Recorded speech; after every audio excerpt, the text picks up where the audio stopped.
Hello there, this is Mark Dempster. I'm pleased, can you join me for the conference this Sunday, the 25th of October. I'll be doing a talk at 1 p.m. concerning schema therapy.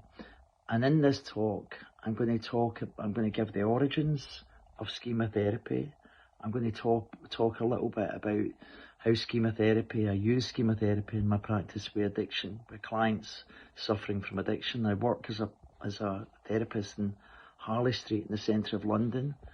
I'm going to then give a diagnosis. I'm going to talk about the four main concepts of schema therapy, the child modes, the maladaptive coping modes, as well as the benefits of schema therapy and the schema therapy life traps, and continued schemas and diagnosing schemas.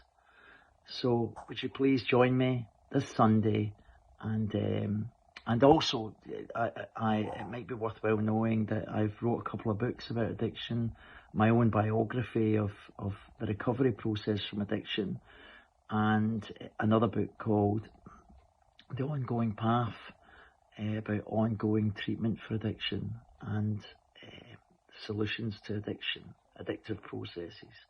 Thank you.